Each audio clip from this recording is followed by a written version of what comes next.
अस्सलाम वालेकुम viewers, my name is Tariq Hussain. अपने लास्ट वीडियो में क्या कहते हैं हमने बात की थी red flag indicators for accountants, और उसमें हमने कुछ एरियाज़ को डिस्कस किया था। इसमें हमने बताया था कि जी when accountants are providing professional services, so what role they have to be observed in line with the requirements uh, obligated by AML safety obligations। और हमने बात की थी कि when buying and selling of real estates, managing of client money, securities and other assets, management of bank saving and security accounts, organisation of contribution of creation operation और management of companies, creation operation और management of legal persons और arrangements, and buying and selling of business entities. और हमने discuss किया था कि इन areas में accountants की क्या प्रोफेशनल ऑब्लिगेशंस हैं। आज हम डिस्कस करेंगे कि अगर अकाउंटेंट्स कुछ स्पेसिफिक सर्विसेज प्रोवाइड कर रहे हों या कुछ स्पेसिफिक एंगेजमेंट्स हों,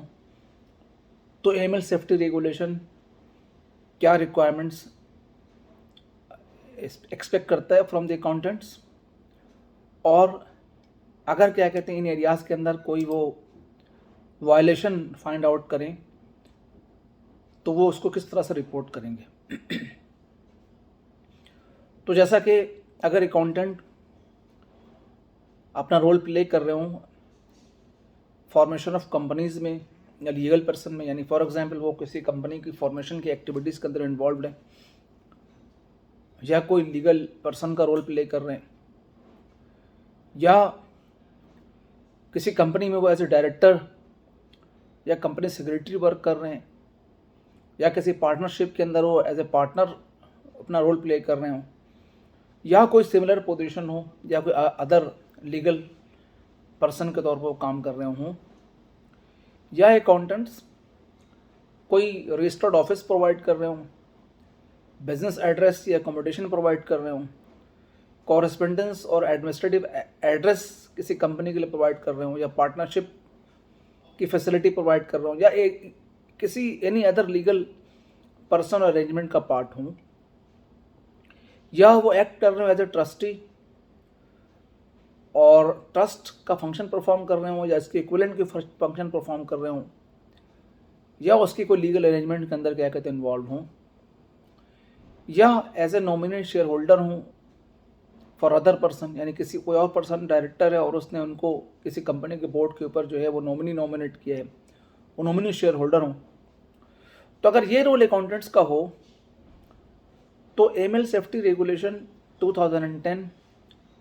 सेक्शन 7 सब सेक्शन 1 अकाउंटेंट्स को ये ऑब्लिगेशन प्रोवाइड करता है उसके ऊपर, अकाउंटेंट्स के ऊपर, कि कोई अगर सस्पिशियस ट्रांजेक्शन रिपोर्ट हो रही हो, कोई अगर ऐसी ट्रांजेक्शन हो रही जो सस्पिशियस हो, जिसके अंदर उनको ये एक्सपेक्ट कर रहे हैं वो कि जो इसके अंदर फंड्स हैं वो डिराइव हो रहे हैं फ्रॉम इलीगल एक्टिविटीज़ और इंटेंडेड और conducted in order to hide और डिस्गाइज प्रोसीड ऑफ क्राइम। तो अकाउंटेंट को देखना है कि जी उसके अंदर कोई ऐसे फंड्स तो इन्वॉल्व नहीं जो इलीगल एक्टिविटी से जनरेट हुए हैं, जो कि ऐसी एक्टिविटी तो नहीं हुई है कि जो कि क्या कहते हैं प्रोसीड ऑफ क्राइम को हाइड कर रही हो या उसको कोई रूट प्रोवाइड कर रही हो, या कोई ऐसी activities design to avoid any requirement of this section, यानी सेक्शन 7(1) की किसी ऑफ एएमएल एक्ट 2010 की किसी रिक्वायरमेंट को वो अवॉइड कर रही हो,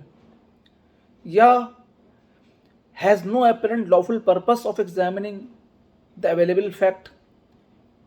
including the background and possible purpose of the transaction,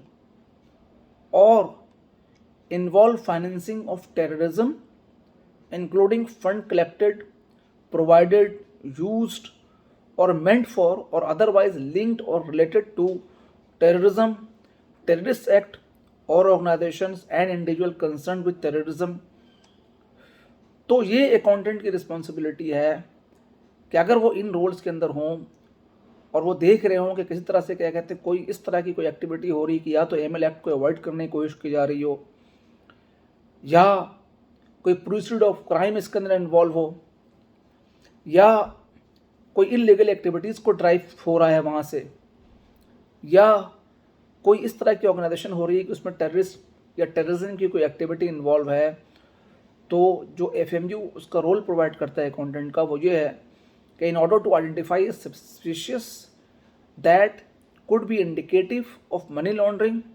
or terrorist financing, FMU has prepared the red flag indicators that are specifically intended or as an aid for accountant. तो accountant देखेंगे जो red flag indicators FMU ने क्या कहते हैं दिया है, कहीं ये ट्रांजेक्शन ये चीज़ें उसमें फॉल तो नहीं कर रही हैं, और ये कहीं ये चीज़ें किसी तरह से मनी लॉन्ड्रिंग की एक्टिविटीज़ या टेररिस्ट फाइनेंसिंग की तरफ तो के टुवर्ड्स तो क्या कहते हैं इंक्लाइंड नहीं है। अगर अकाउंटेंट्स को कहीं नज़र आता है कि दीज रेड फ्लैग में appear suspicious on their own, लेकिन ये भी हो सकता है कि किसी सिंगल ट्रांजेक्शन के अंदर क्या कहते हैं रेड फ्लैग क्या कहते हैं नज़र आए, लेकिन सिर्फ एक सिंगल ट्रांजेक्शन के ऊपर अगर क्या कहते हैं कोई इस तरह की रेड फ्लैग इंडिकेटर्स नज़र आ रही हों, तो that not be a clear indicator of potential money laundering or terrorist financing activities. However, a combination of these red flags, अगर क्या कहते हैं आप देखते हैं कि जो डिफरेंट ट्रांजेक्शन्स के अंदर डिफरेंट किस्म के इंडिकेटर्स आपको नज़र आ रहे हैं, तो एक combination of these red flags in addition to analysis of overall financial activity and crime profile में indicate a potential money laundering और टेररिज्म फाइनेंसिंग एक्टिविटीज़। तो अगर बहुत ज़्यादा रेड फ्लैग्स क्या कहते हैं नज़र आ रहे हैं और आपको ये इम्कान नज़र आ रहा हो कि जी आपकी जो एनालिसिस ये बता रही हो कि यहाँ पे कोई मनी लॉन्ड्रिंग या टेररिस्ट फाइनेंसिंग की एक्टिविटीज़ इन्वॉल्व हो सकती है, तो फिर क्या कहते हैं आपके लिए ज़रूरी है under section 7(1) of the ML Act 2020 कि आप ये FMU को रिपोर्ट करेंगे। आज के लेक्चर को हम यहीं तक रखते हैं, और इस सिलसिले में red flag for client behaviour क्या होता है इसको हम नेक्स्ट लेक्चर के अंदर अपने इंशाल्लाह कैटर करेंगे। Thank you very much.